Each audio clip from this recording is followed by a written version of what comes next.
Back in October of 2022, I was laid off from my job. I previously worked as a mortgage underwriter and had been in the industry for about 5 years prior to then. When it happened, I would start my mornings by waking up at 7 a.m., redoing my resume, and applying to many jobs. I would look on various sites like Indeed, Glassdoor, LinkedIn, hell, I even tried Craigslist once and yeah, never again. And it was a pretty low point in my life. There would be jobs who would email me back and tell me how overqualified I was, and then other jobs who would tell me, oh, well, we want someone with a little bit more recent experience, or, maybe they want like a master's degree and 20 years experience, the unrealistic expectations only to turn around and say, yeah, we're gonna pay you, $40,000 a year to start. One thing I do every morning after I spent a few hours applying to jobs is binge watch some YouTube. I would watch a lot of J-Rose and Scott and Squidgy just to name a few, but one channel I discovered was Gym Leader Matt's. I saw videos of his where he was playing Pokemon Red with the likes of Dialga, Palkia, Giratina, Garchomp, Flygon just to name a few, using the power of the Sanqui tool randomizer, and then later on making his own cross-gen runs with Skeledirge, Shadow Lugia, and Regieleki just to name a few. And just to go off topic real quick, I'm aware I pronounced Giratina wrong in that last line, I'm leaving that in. But there was one day where I just went crazy generating ROMs using the Sanqui randomizer tool, and two of the Pokemon that generated from it were Gardevoir and Gallade. I always mention that I filmed a Gardevoir run in December of 2022 that I never released to the channel, and the footage you're watching in the background here is exactly that run. As far as Gallade's run, that footage somehow got corrupted, but I can tell you that its final time was around the 3 hours and 20 minute mark. As for old Gardy here, it finished the game at level 62 with a final in-game time of 3 hours and 43 minutes. I got an idea from my Rhyperior video that I released a few weeks ago. That run was filmed in June of last year, and you guys seem to like it. So today, I'm going to be putting these two mons head to head. They're both going to get a fresh coat of paint, and you're going to see the optimized run for each. Before we get into the rules in the run, just leave a comment down below. Put hashtag Team Gardevoir or hashtag Team Gallade for which one you think is going to win this. But let's cover some rules for this challenge. Number 1, I can only use my starter in battle. I will be allowed to get other Pokemon to use HMs so that I can traverse the world. Rule number 2, no items in battle, although I can use Pokeballs to catch my HM users. Rule number 3, no glitches or exploits. By this rule, mainly I won't be using the Pokédoll glitch skip for Pokemon Tower. And rule number 4, I will be allowing myself to save between Elite Four members. This rule is a change from my normal challenges, as normally I don't allow myself to save between Elite Four members. And really it's a rule I've been thinking about changing for the last couple months, even a year, but we'll get to that at a later time. But with the rules out of the way, let's fade to black and get this thing going. We're going to be starting off with Gallade first in this Versus series. Now really quick, I'm going to go over its stats. In modern Pokemon, Gallade is a great physical attacker, but has a weak special attack. However, for Gen 1 purposes, it's going to be boasting a great 115 special, making it a great mixed attacker for this run, already giving it a slight advantage, but there will be more to come as we get further into these runs. I also want to note really quickly that Gallade unfortunately does not have a back sprite, and both will be going up against the Charmander team, so pretty even playing ground on both ends. We start with both Confusion and Night Slash as attacking moves, so we have something that will deal neutral damage to Brock. And being that both Gallade and Gardevoir are in the slow level up group, I'm going to be doing some early training in Viridian Forest by taking on all of the bug catchers, along with the Junior Light Years trainer in Brock's gym. For Gallade, this brings it up to level 8 as it enters the battle against Brock. And Brock isn't difficult by any means. Night Slash is a 2-shot on the Geodude, which I believe Night Slash will always crit thanks to our base speed. And against the Onix, I go for Confusion, I get the Confusion, and Night Slash can finish it off from there. Gallade is off to a great start with a 10-minute in-game time split against Brock, and Gallade is going to stay on the path of minimum battles until Mount Moon for the most part. I do take on the Lass at the end of Route 3 with the Jigglypuff just for a tiny extra bit of experience that will come in handy. But before we talk about Mount Moon and Gallade's journey past it, let's jump into our other competitor, Gardevoir. In modern Pokemon, Gardevoir is the more gifted special attacker of the two, with weaker physical stats. One thing that is both an advantage and disadvantage in this run is that it starts with its fairy typing. Good because we do start with an attack in Moonblast for some great stab damage. Bad because we have a lot of early poison types we face. But having a move like Confusion and most of the poison types being the weak Weedles and Kakunas really helps out. Like with Gallade, Gardevoir is going to be facing all of the bug catchers, along with the Junior Light Years trainer before facing Brock. Now I'll admit, Gardevoir goes into the Brock battle at level 9 because I accidentally knocked out a wild Metapod instead of running, just mashing A, not really paying attention. But this isn't necessarily a bad thing because there are lose conditions against Brock. For instance, the Onix knows Rock Throw in these ROMs, and due to Gardevoir's weak defense, it does a lot of damage despite Onix's pathetic attack stat. Onix also outspeeds you, and if it goes for Bide turn 1 and then you hit a Moonblast which doesn't one-shot and then miss your next one and it gets a 2-turn Bide, you lose. These are both things I experienced in testing, but it doesn't happen to Gardevoir today, and it gets a Brock split of 11 minutes in-game time. On the way to Mount Moon, Gardevoir is going to be facing the same trainers Gallade did, including the last with the Jigglypuff at the end of Route 3. However, the optional trainers that it faces in Mount Moon differ from Gallade. I pick up the Helix fossil at the end, and it's heading to Cerulean City with a post-Mount Moon split of 26 minutes in-game time. I decided with Gardevoir to take on Misty first, as opposed to the rival. I do take on both the junior trainer and the swimmer in Misty's gym just for that extra experience, but one thing I'm also doing in these runs is tracking resets. That's going to be a bit of foreshadowing for old Gardy here as we take on Misty. Moonblast can't quite get the one-shot as it hits me with both a Swift and Water Gun, bringing me to nearly half HP as the Starmie comes out. And Starmie with its high crit chance, crits Bubble Beam and gives Gardevoir its first reset. Of course I try again right away because I didn't lose to Misty in any testing. This time I get luckier against Staryu as it goes for Harden and then Swift, leaving us with 41 HP for Starmie. And the luck continues because I get a turn 1 X defend, a crit with my second Moonblast, and I hang on from Starmie's final Swift with 8 HP to knock it out, giving Gardevoir a Misty split of 30 minutes in-game time. Now let's go ahead and jump right into the battle against Rival 2. Against Pidgeotto, you don't want to see any sand attacks, which all we get is a Tackle, and Moonblast is able to 2-shot it. Now I will admit, I played Gardevoir second, and Charmander in these Sanqui ROMs knows Dragon Rage, which I was a little worried about. But then I remembered, we're part Fairy type, we resist Dragon moves. And as you just saw, Moonblast cleans up Rattata and Abra easy, and it's 2 confusions to take down Charmander as it just goes for Smokescreen. And while Gardevoir goes through Nugget Bridge, I just want to circle back to the things I was talking about in the beginning of the video. When I was laid off from my job, I immediately applied for unemployment. But unemployment told me, because of my severance package that I got from my previous employer, and because it was more than I would have earned over a 26-week period of unemployment, that they would not pay me. And I was baffled by this, because at the end of the day, I still don't have a job. Luckily, I did have a little nest egg of savings, so I didn't get behind on my mortgage or other bills. And my girlfriend at the time, who is now my fiance, didn't mind picking up any extra slack. I was unemployed for a total of 4 months, and in that 4 months, I got 3 job offers out of the many interviews I had.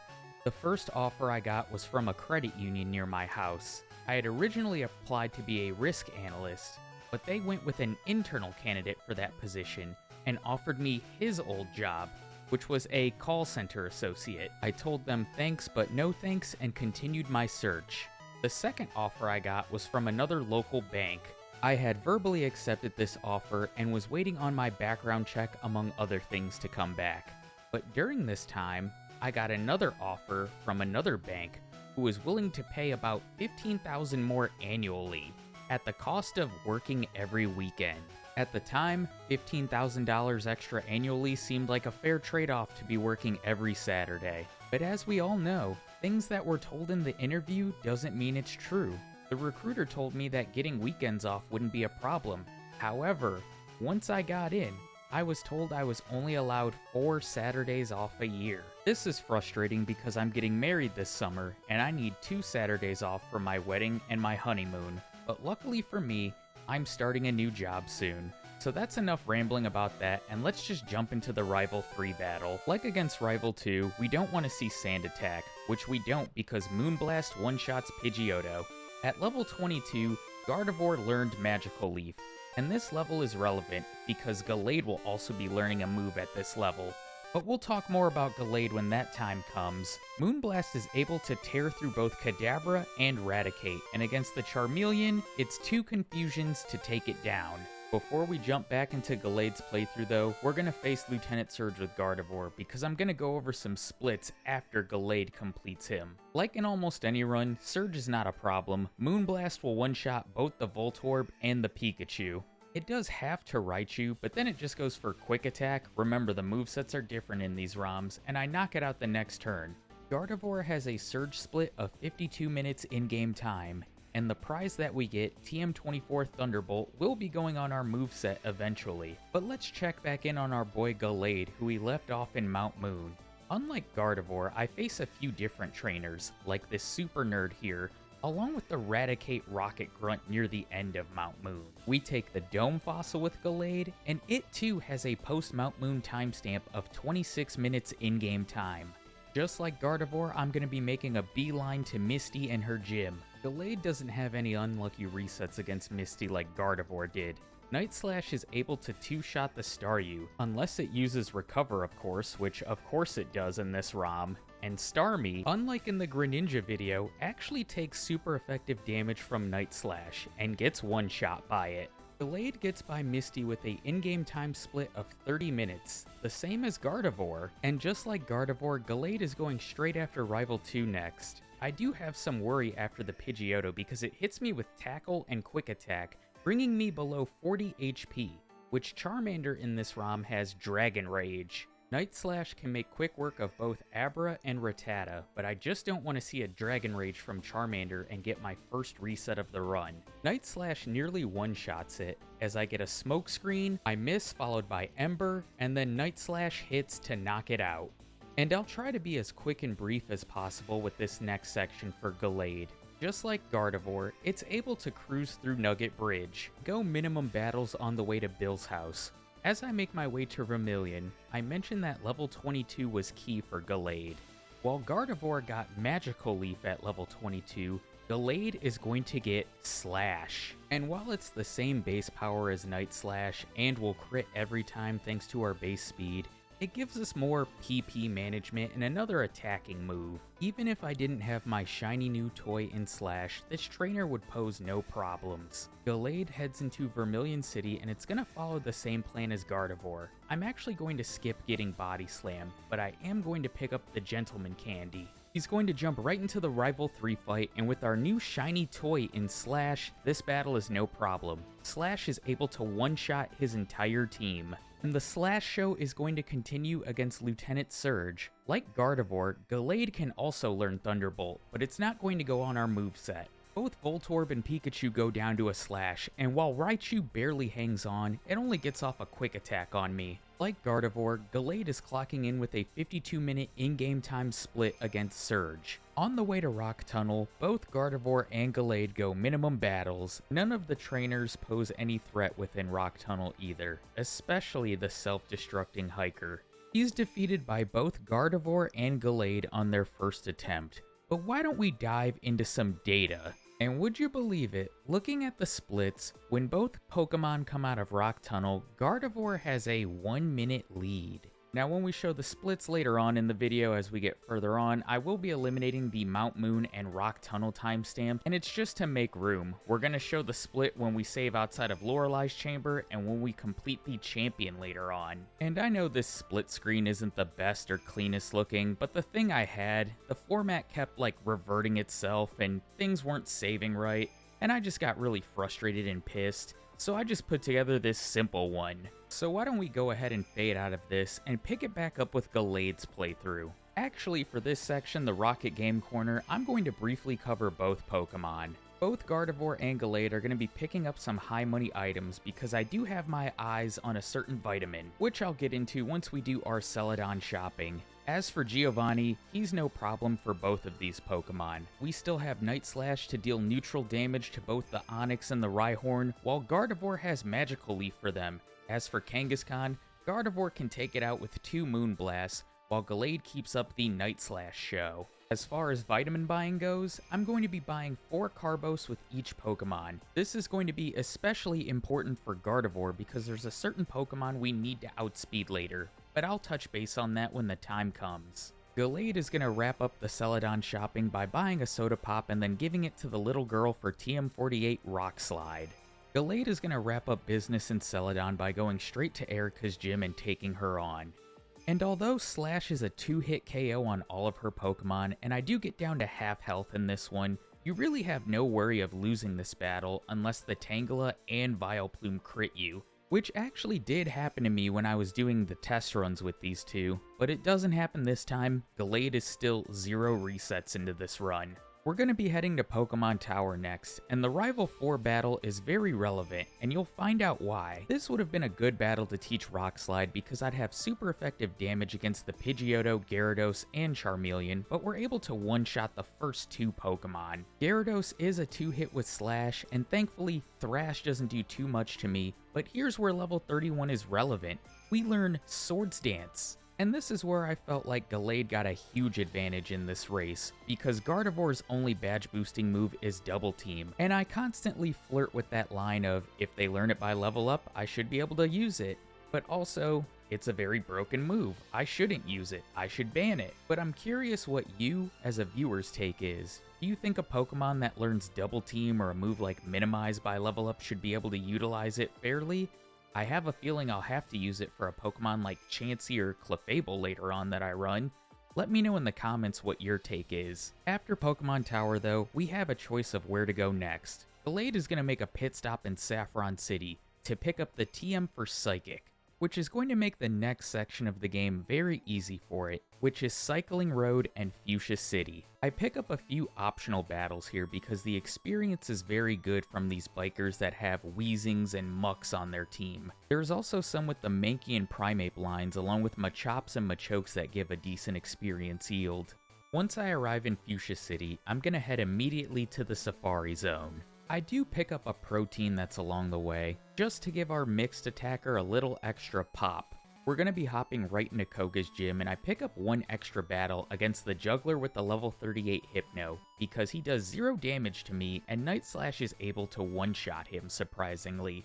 And Koga, there's not much to say here. We have Psychic on our moveset, it's a one-shot sweep. You can pretty much guess how this battle's going to go for Gardevoir as well. And I just realized something. I never gave you the Erica split after we beat her with Gallade. Well, Erica's split was 1 hour 21 minutes in-game time, where Koga were at 1 hour 45 minutes in-game time. But why don't we check up on old Gardy? We last left it off after completing the Rocket Game Corner, and before taking on Erica, we're actually going to do 2 things first. I go to Saffron after the Game Corner with Gardy, to go pick up the TM for Psychic. I put it on my moveset immediately, along with the TM for Thunderbolt, and we're going to head to Pokemon Tower to face the rival next. And between Thunderbolt, Moonblast, and Psychic, his team is a one-shot sweep. Gardy follows in Gallade's footsteps with having no problem in Pokemon Tower, and once it's completed, we're going to make a beeline to Erica. And I wanted to pick up Psychic before facing her because I wanted something that had the potential to one-shot with super effective damage. What better than a stab Psychic? And spoiler alert, that's pretty much what happens. While Victreebel and Vileplume are one-shot by Psychic, Tangela barely holds on and hits me with Poison Powder. Gardy clocks in with an Erica split of 1 hour and 32 minutes in-game time. It's fallen behind Gallade by over 10 minutes, but I think it can make up some time pretty easily. Just like Gallade did, I'm going to be picking up a few battles on Cycling Road, along with picking up the rare candy. And don't worry, I picked this up first before battling any of the trainers. I get the Gold Teeth, along with Surf from the Safari Zone, and then immediately head to Koga. And in a way, I played a bit risky here. I definitely was risking a reset because I go into this battle poisoned and at nearly half health. If I were to get a Gen 1 miss, any of his Pokemon could blow up on me or go for Sludge and easily knock me out. But thankfully, the RNG gods are in my favor, I don't Gen 1 miss, I one-shot everything, and Gardevoir has a Koga split of 1 hour and 46 minutes in-game time. 1 minute behind Gallade. So Gardevoir has definitely recovered some ground, but we've still got plenty of game left. Both contenders are going to be heading to Silph next though, and they both do the exact same thing to start. We're going to be heading to the 10th floor to battle the Rocket, to get the Carbos and the rare candy. I don't bother with Earthquake, Gallade can learn it, but there's nothing that it really comes in use for that our current moveset can't handle. Now, with both of them, I am going to be battling the one Rocket Grunt that has been labeled the Hypno Sandwich Trainer.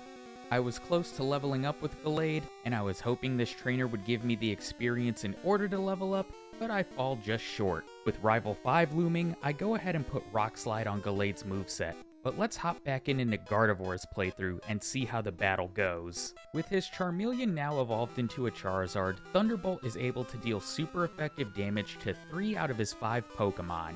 And Gardevoir with a combination of Thunderbolt and Moonblast is able to one-shot his first 3 Pokemon.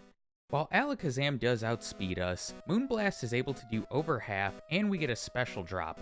Unfortunately, it does hit us with Kinesis before it goes down, but it doesn't matter because Thunderbolt still hits Charizard twice in order for it to knock it out. Let's not waste any time and jump right into the Giovanni battle. While the Drowsy on the Rockets team used Poison Gas to poison me before this battle, Psychic one-shots his entire team with the exception of Kangaskhan, who requires 2 Psychics. We can go ahead and move on to Sabrina next, and this is where Guardy gets a little bit of a time loss due to not having a move like Night Slash to one-shot her Psychic types. Kadabra is just going to spam Recover against me, as Moonblast would normally be a 2-shot, but I do get a critical hit on my last one.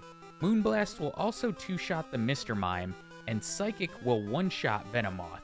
But now we have the Trolley Alakazam. Not only does this thing outspeed me, but after it uses Disable, it's just going to spam Recover. Eventually, I do get lucky with Moonblast getting a special drop and Alakazam going for Disable twice, so we can knock this trolley thing out. Despite the rather lengthy Sabrina battle, Gardevoir is clocking in with an in-game time of 1 hour and 59 minutes afterwards. So let's hop back over to Gallade so we can compare splits after this. I mentioned how I taught Rock Slide before this battle, and it's able to one-shot the Pidgeot, and Night Slash takes care of Execute. I decide to set up on Gyarados as it hits me with 2 Dragon Rages, and if I miss from here, that's going to be a reset, which did happen to me in practice. But luckily, Gallade doesn't miss, and Rock Slide and Night Slash take care of the rest of his team.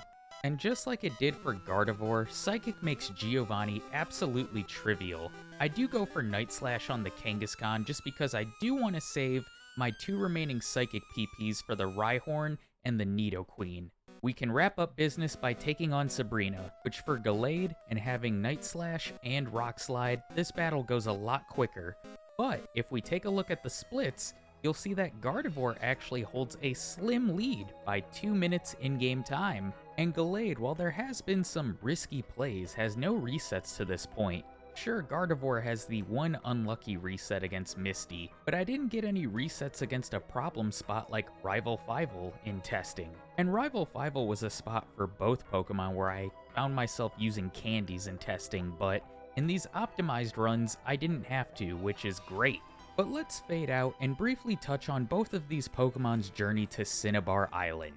I'm not going to be battling any of the fishermen on the way there, and Gallade is going to be picking up a few optional battles in Blaine's gym. With Guardy, I do opt to pick up the extra vitamins just to give it a little bit of extra pop, and to be able to tank some hits from a Pokemon who perhaps could give it problems later down the line. As far as the optional battles for Gallade, I opt to battle the Burglars and Super Nerds with the Ninetales on their team, and the level 41 Ponyta and Rapidash.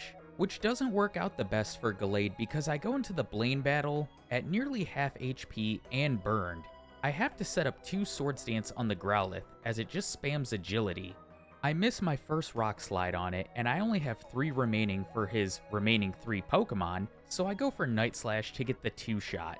I just need all 3 to hit from here, We connect on Ponyta, which is good. We outspeed Rapidash, and we also one-shot it. But will we outspeed Arcanine? Yes, we do. And yes, it's a one-shot. Gallade clocks in with a Blaine split of 2 hours and 11 minutes in-game time. And there's only one gym leader left for Gallade. I do opt to battle this one trainer before Giovanni, because it does level me up to 44 before the battle. And as far as Giovanni, his Pokemon have terrible special, and Psychic is able to one-shot every single one with the exception of Rhydon. Gallade clocks in with a Giovanni split of 2 hours and 16 minutes in-game time. But before we get too far ahead of ourselves with Gallade, let's bring it back to Gardevoir in the battle against Blaine. Now, Gardevoir has a few disadvantages in this battle compared to Gallade. Even though it doesn't come into the battle burned, we don't have any physical attacks that we would be hitting Blaine with, and our best bet is Psychic, which you see two-shots all of his Pokemon. Now, there is something I did experiment with that I'll touch on at the end of the video, but you'll see here that we get real low on HP against Blaine here. Arcanine brings us down to 19 HP, as it looks like we're going to get our second reset, but we get a clutch crit to get the Volcano badge. And let's jump right into the Giovanni battle. Like with Gallade, Psychic is able to one-shot his entire team with the exception of Rhydon, and Gardevoir, just like Gallade as well, clocks in with a Giovanni split of 2 hours and 16 minutes in-game time. But we're going to flip back to Gallade real quick for the Rival 6 battle. Now, I feel like I made a mistake in this battle, even though I do still win on my first try, spoiler. We one-shot every single one of his Pokemon. However, I leveled up after the Alakazam, and I thought for sure the Charizard was going to outspeed me. But you see that I set up on Gyarados here, we one-shot Alakazam, and then we level up, and I think a crit wing attack is coming my way, but we outspeed and hit the Rock Slide for the one-shot. Now for Gardevoir, this battle is a different story. In testing, I found that this was the part in the run that I needed to pop rare candies, and I'm going to use enough to bring myself to level 50. And level 50 was just that sweet spot for the ranges that I needed. I found in testing that 48 could get by the rival, but it wasn't very consistent, and I constantly found myself at low health going into Alakazam and Charizard. But as you can see in this battle, Moonblast and Thunderbolt more than handle his team. While Alakazam is a two-shot, it can't do much with its Retaliation and Psybeam. Now, in terms of the Elite Four, earlier in this run I had bought Carbos. For Gardevoir, the biggest reason for that is to outspeed Aerodactyl. Because remember, in these Sanqui ROMs, it knows the move Iron Head, which is super effective against the Fairy-type Gardevoir and can one-shot it. Which I've gone ahead and shown some old footage showing just that. And while both of these Pokemon traverse through Victory Road, picking up the optional rare candy and a few optional battles as well, why don't we take a look at the last bit of split data. Going into the Elite Four, Gallade has a 1 minute in-game time advantage over Gardevoir. But these two Pokemon have really been neck and neck throughout the entire game, with the exception of the mid-game, where Gallade had over a 10-minute lead on Gardevoir. Will Gallade keep its slim lead as it crosses the finish line, or will Gardevoir snatch victory from the jaws of defeat? Let's hop into the Elite Four and find out. We're going to start with Gallade first as we take on Lorelei. Now against Dewgong, I'm going to set up 3 Swords Dance. Because we're part fighting type, this thing is just going to spam rest. And I set up 3 Swords Dance because in testing, after 2, Cloyster was hanging on with barely any HP left over. And against Slowbro, I get a little unlucky with not 1, but 2 crits in a row. I decide to switch to the automatic crit move in Night Slash, which also deals super effective damage. We level up going into the Jinx, but it, along with Lapras, will not be able to stand a super effective +6 Rock Slide. And that's Lorelei done. Next up is Bruno, and just hit A on Psychic 5 times. This battle isn't hard. But now we have to talk about Agatha. Now this is another battle in testing where I found that using candies beforehand really helped, and I'm going to pop 6 of them to bring me to level 56. This allows me to outspeed and one-shot her first 4 Pokemon. With the lone exception being her final Gengar, it does outspeed and Shadow Punch does huge damage, but Gallade avoids its first reset as Psychic one-shots it.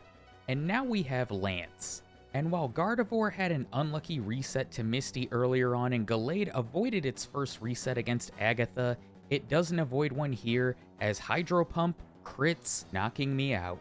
While Gallade is dusting itself off, let's pick this up with Gardevoir's attempt at the Elite Four. Up first is Lorelei, and it's the Thunderbolt show.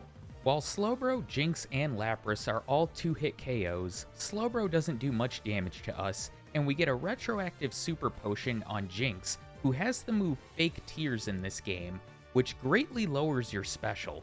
Gardevoir is able to handle Lorelei with ease, and next up is Bruno, and like with Gallade, it's the Psychic show on this one. Or if you really wanted to, you could use Moonblast. Either works, but let's talk about Agatha. Agatha gave both of these Pokemon problem in testing, and I'm going to use 3 rare candies to level 58 with Gardevoir, but this is to also help me better prepare for Lance. Like Gallade, Psychic is able to one-shot her first 4 Pokemon, but we have her pesky final Gengar. It outspeeds, and it decides it wants to go for Shadow Ball, which leaves Gardevoir at 28 HP, but thankfully Psychic can get the one-shot. And now we have Lance. Thunderbolt and Moonblast are able to one-shot his first 3 Pokemon, but everything we've been preparing for is to outspeed and one-shot Aerodactyl. Well, we don't outspeed it, but it goes for Crunch as opposed to Iron Head. Thunderbolt is able to get the one-shot, and all that's left is Dragonite, which can't withstand a Moonblast from Guardy. Before taking on the champion, I'm going to pop my final 2 rare candies. Let's see if Gardevoir can just sneak by Gallade at the finish line. The champion leads with Pidgeot, and Thunderbolt is enough to take it out. Against the following Alakazam, it doesn't have anything that can really do damage to me. The most it can do is just troll me by going for Recover over and over, but I get a Reflect on the second turn and we're able to knock it out with Moonblast. Right on, I can go for Moonblast against it as well, but it hangs on and hits me with Takedown, taking itself out. Moonblast looks like it's a 3-shot on Exeggutor, and it hits me with Seed Bomb, bringing me to under half HP. Thankfully, the next turn, instead of going for Seed Bomb, it goes for Barrage, and only gets a 3-turn Barrage. But now things are starting to look a little grim. There are only 2 Pokemon left. I can one-shot the Gyarados with Thunderbolt, but I need to outspeed Charizard, or it needs to miss. Thunderbolt barely misses the one-shot, and it misses Fire Spin, giving us the win. But before we clock in with Gardevoir's final time, let's take it back to Gallade. We last left off losing to Lance, and I'm gonna pop some rare candies to level 60. And looking back on this footage, I didn't even have to do this. I just got really unlucky in the first battle. This time, I get a Leer after setting up a Swords Dance. And with 3 boosts to my attack, I decide to go on the sweep. Rock Slide one-shots all of his Pokemon with the exception of the first Dragonair, which he just uses a Hyper Potion on. There's only 1 trainer left in this close race. Let's see who the victor is. So the champion leads with Pidgeot. I'm gonna go ahead and set up a Swords Dance, and it mirror moves Swords Dance. I'd rather not get hit with a Swords Dance boosted wing attack, so I go for Rock Slide to knock it out. We level up going into the Alakazam, which we still outspeed and Night Slash one-shots. Rhydon hangs on from Psychic, but we get a special drop and a full restore, so we can go ahead and knock it out on the next turn. For the annoying Exeggutor, we have Night Slash, and it's going to one-shot it just like it did Alakazam. But this is where I started to freeze. I remembered about Lance's Gyarados, and I decided to set up a Swords Dance, and get hit with Leer. I miss Rock Slide, as he misses Hyper Beam. Thankfully, I hit my next Rock Slide. I wonder how much Hyper Beam would have done had it hit.